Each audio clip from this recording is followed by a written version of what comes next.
할렐루야. 인간은 동물하고 다릅니다. 어떤 부분이 다르냐면 인간은 본능적으로 살지요. 인간은 동물은 본능적으로 삽니다.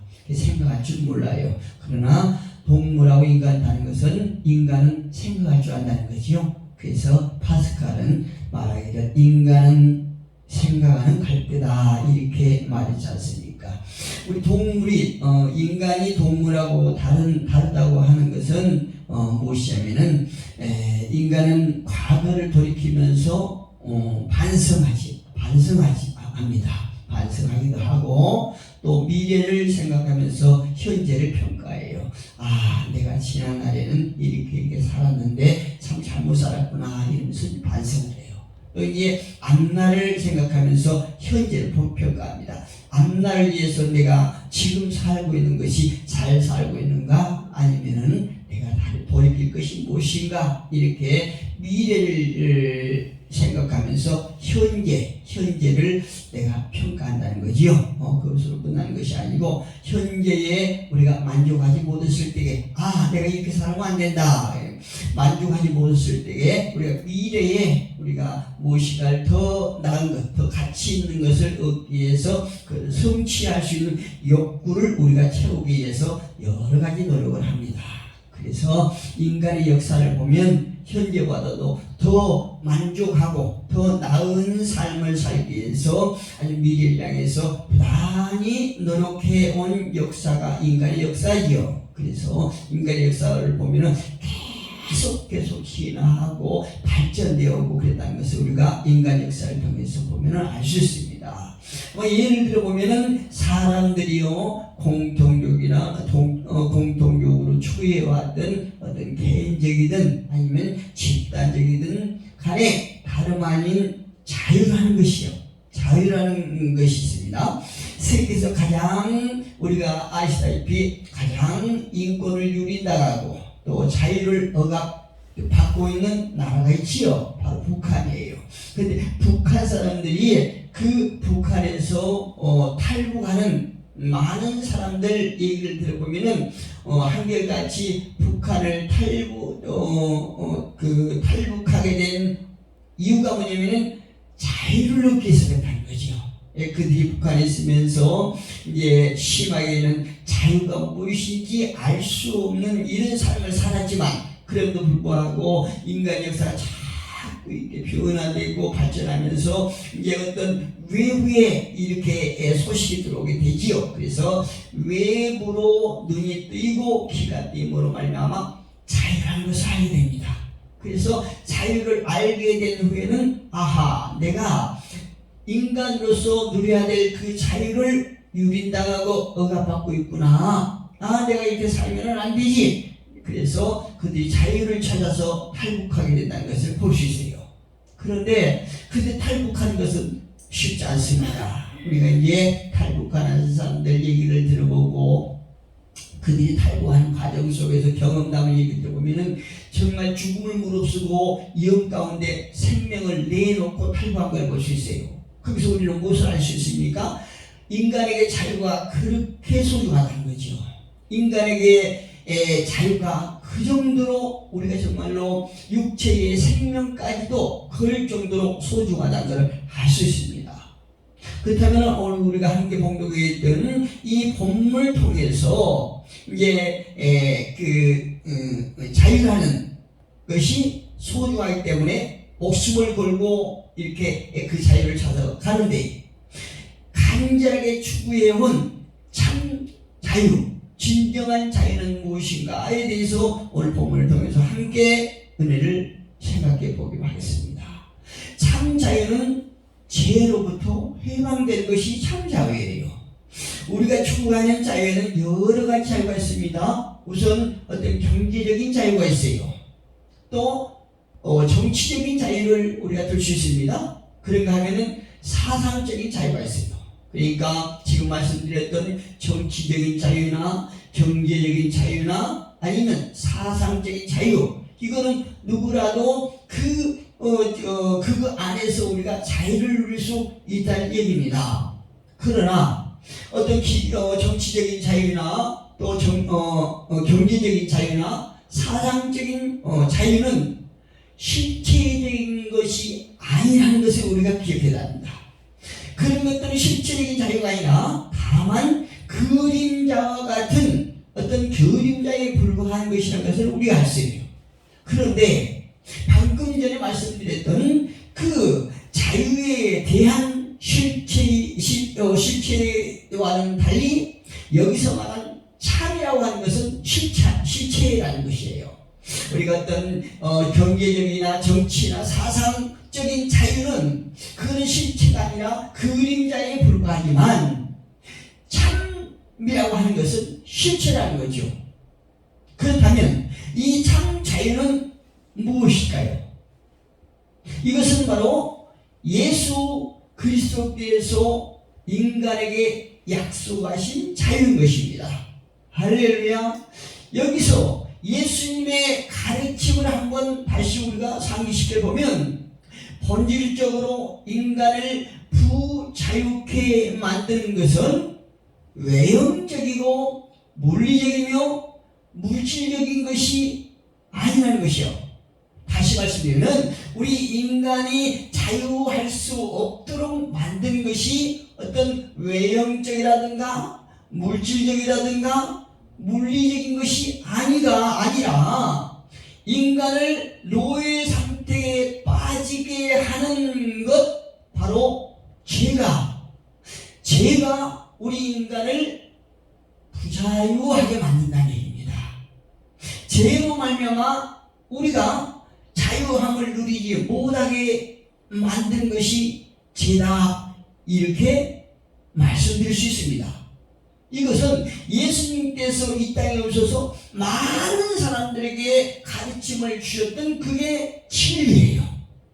인간이 가지고 있는 부정과 또 불의와 부패에는 항상 죄가 있게 마련이지요. 그런데 이 모든 죄에서는 인간을 얽매이게 하는 그 엄청난 힘이 있다는 사실을 우리가 기억하셔야 돼요. 그런데요, 인간 스스로는 이 죄에서 해결할 수 없는 원천적인 인간이 가지고 있는 죄의 본성이 있다는 거죠. 언제부터요?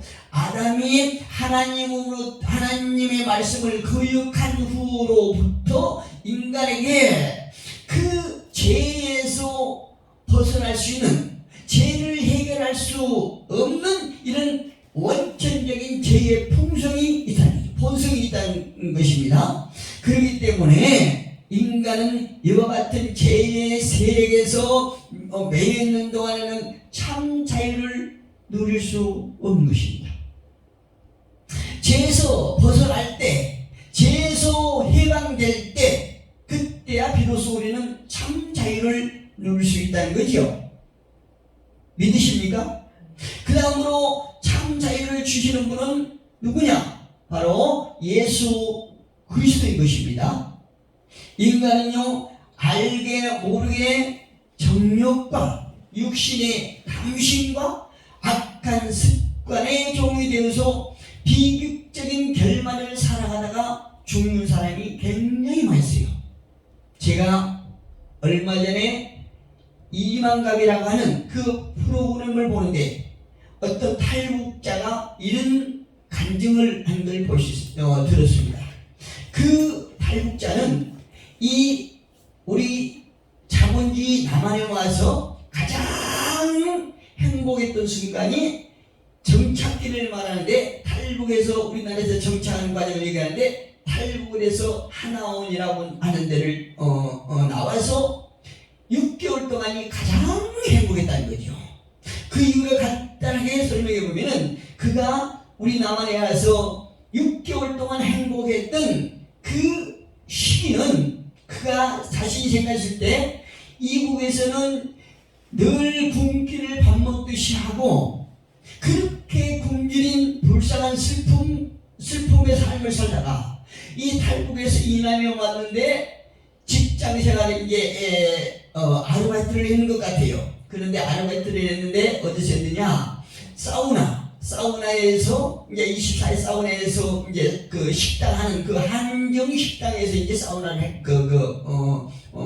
일용직을 한 것 같아요. 근데 거기 있으면서 삼세끼를 먹으니까 그렇게 행복하다는 거죠. 그런데 차츰 이분이 육신에 눈이 뜨기 시작하는데 어떤 눈이 뜨이느냐? 아하, 내가 북한에서 탈북한 거는 삼세끼 먹기 위해서 탈북한 게 아니지. 나도 이곳에 왔으니 이제 많은 돈을 벌어서 많은 음식을, 좋은 음식을 먹고 좋은 집 살고 좋은 차도 끌고 좋은 옷을 입고 이렇게 할 수 있는 이런 삶을 살아야지, 이런 눈이 뜰 거예요. 그래서 그때부터 낮에는 낮에대로 직장을 다니고 밤에는 밤에대로 이렇게 직장을 다니면서 정신없이 살아가는 거죠. 그런데 그가 하는 말이 이렇게 말을 해요. 처음에 탈북에서 6개월 동안은 내가 욕심 없이 삼세끼만 먹으면은 먹는 데 대해서 그렇게 행복을 느끼고 더 할 수 없는, 더 추구할 필요가 없는 이런 행복감을 느꼈는데, 내 육신에 눈이 뜨이고 이제 더 잘 사는 사람들, 더 잘 먹고 더 잘 입는 사람들을 보면서 아, 나도 열심히 돈을 모아서 저 사람들처럼 좋은 차를 끌고 좋은 집에 살면서 좋은 음식 먹고 좋은 옷을 입고 살았으면 좋겠다 하고 그 삶을 향해서 가는데, 그때의 삶이 지금 생각해보면 너무나 불행했다는 거죠. 그분이 그래요. 왜 그때 삶이 불행했느냐? 내가 더 잘 살고 잘 먹고 잘 입고 하는 그 생각을 하다 보니까 욕심이 생기다는 거죠. 욕심이 생기고 나니까 죄를 범하게 되더라, 이렇게 결론을 딱 내리는 거예요. 그렇습니다. 우리 인간은 무엇인가 살아가면서 우리만이 가질 수 있는 그 어떤 만족을 느끼지 못하고 늘 더 나은 삶을 살고 더 좋은 삶을 살기 위해서 우리 인간 속에 있는 정욕과 탐심과 악한 습관이 되어서 비극적인 결말을 살다가 가는 사람들이 굉장히 많다는 것을 우리가 너무 잘 압니다. 인간은 쇠사슬로 인하여 창조주 하나님께서 원하시는 삶을 살지 못합니다. 인간은 그 죄의 사슬로 인하여 하나님께서 기뻐하시는 삶을 살지 못하고 죽은 그런 사람들이 우리 주변에도 얼마든지 있다는 것을 우리가 명심하셔야 됩니다. 그런데요, 그 죄의 사슬을 풀 수 있는 자는 자신이 죄가 없어야 됩니다. 전능자라야만이 그 인간이 가지고 있는, 인간을 메고 있는 죄의 사슬을 풀 수가 있는 것입니다. 그런데 그분이 바로 예수 그리스도이심을 믿으시기를 축복합니다. 예수님은요, 하나님의 아들로서 죄가 없으신 분이십니다. 사도 바울은 로마서 5장 19절에서 예수님에 대해서 이렇게 설명합니다. 한 사람으로 순종치 아니함으로 많은 사람이 죄인이 된 것 같이 한 사람의 순종하심으로 많은 사람이 의인이 되리라. 할렐루야. 한 사람 아담으로 인해서 많은 사람이 죄인이 되었지만 그래도 불구하고 죄가 없으시고 전능하신 하나님의 아들로 인하여 그분이 순종하심으로 말미암아 많은 사람들이 그의 죄의 대가를 그분이 치렀다는 사실을 마음으로 믿고 입으로 시인한 자마다 다 의인이 될 수 있다는 이 엄청난 기쁜 소식을 우리에게 주신 분이 예수 그리스도인 것입니다. 예수님은요, 인간의 죄를 짊어지시고 우리 대신 죽으셨습니다. 그러나 그분은 죽음으로부터 부활하셨습니다. 사망과 죄의 권세를 이기신 주님은 모든 사람이 죄의 세력으로부터 자유함을 누릴 수 있도록 하신 분이시라는 것을 우리가 성경을 통해서 찾아합니다. 이사야에서 61장 1절에서 이렇게 성경을 기록하고 있습니다. 주 여호와여, 주 여호와의 영이 내게 내리셨으니 이는 여호와께서 내게 기름을 부으사 가난한 자에게 아름다운 소식을 전하게 하려 하심이라. 나를 보내사 마음이 상한 자를 고치며 포로된 자에게 자유를, 갇힌 자에게 노임을 선포했다. 이렇게 기록하고 있습니다. 오직 예수 그리스도만이 인간의 죄를 해결하시는 참 자유되심을 이 시간을 통하여 더욱더 확신을 가지시기를 주님의 이름으로 축복합니다. 끝으로 그렇다면 우리는 어떻게 해야 될까요? 바로 예수 그리스도를 의지해야 됩니다. 오늘날 많은 현대인들에게 가장 심각한 병이 있다면 그것은 무엇이냐면 죄에 대해서 너무나 둔감하다는 것입니다. 이와 같은 상태를 어떤 실존적인 철학자는 이렇게 말합니다. 죽음에 이르게 하는 병이다. 이렇게 말해요. 어떤 것이요? 지금 내 자신이 죄의 신분인지 아니면 의인 중에 들어가는지 라는 것을 전혀 깨닫지 못하는 것, 이것이야말로 죽음에 이르게 하는 병이다. 이렇게 말하고 있다는 것입니다. 이와 같이 죽음에 이르게 하는 병을 치료하지 못하고서는 참 자유를 알 수 없고 누릴 수도 없는 것입니다. 우리가 죄의 속박에서 벗어날 수 있는 길을 요한 1세에서 사도 요한은 이렇게 말합니다. 만일 우리가 죄가 없다고 말하면 스스로 속이는 것이고 또 진리가 우리 속에 있지 아니할 것이요. 이렇게 말해요. 우리 안에 진리가 없다면 나는 죄인이 아니라 의인이다. 이렇게 말한다는 거죠. 그러나 그 속에 진리가 있다고 하면은 누구라도 다 죄인임을 스스로 깨닫게 된다는 거죠. 그러면서 이렇게 말합니다. 만일 우리가 우리 죄를 자백하면 그는 미쁘시고 의로우사 우리 죄를 사하시며 우리를 모든 불의에서 깨끗하게 하실 것이요 만일 우리가 범죄하지 아니었다면 하나님을 거짓말하는 이로 만드는 것이니 또한 그의 말씀이 우리 속에 있지 아니하니라. 이렇게 말씀해요. 저와 여러분, 우리 속에 하나님의 말씀이 가득가득 충만하시기를 주님의 이름으로 축복합니다. 그럴수록 우리는 내 자신이 죄인임을 깨닫게 될 줄로 믿습니다. 여기서 이 사도 요한이 말했던 그 말 속에서 우리가 주목해야 될 부분이 있는데요. 사도 요한은 이렇게 말합니다. 만일 우리가, 이렇게 말하지요. 만일 우리가, 이 말을 했던 당시 사도 요한은 우리가 짐작하는데 나이가 적지 않았을 줄로 짐작합니다. 나이가 꽤 됐을 걸 생각해요. 그런데 사도 요한은 하나님의 부르심을 받은 후에 오랫동안 성결한 생활을 살아왔던 사람이다.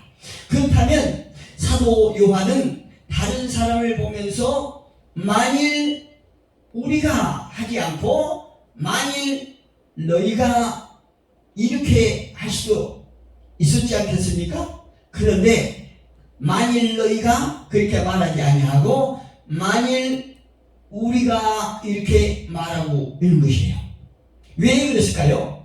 이처럼 이렇게 말한 사도 요한 자신까지도 포함하여 죄를 고백하고 예수님을 의지해야 된다고 하는 그런 생각에서 저와 여러분을 고민하고 있는 것입니다. 그렇다고 우리가 가장 올바르게 사는 삶은 어떤 삶일까요? 두말할 것 없이 예수 그리스도를 의지하는 삶입니다. 우리가 그리스도를 의지할 때 비로소 인간의 삶을 구속하고 있는 제 사실이 끊어진다는 사실을 믿으시기 바랍니다. 지난날 기독교 신자들 밖에 했던 네로 황제 시대에 많은 초대 교도들이나 혹은 종교개혁자인 마르틴 루터, 또한 칼빈, 쯔빙글리, 순교자, 본 해퍼와 같은 사람들이 그토록 심각한 박해를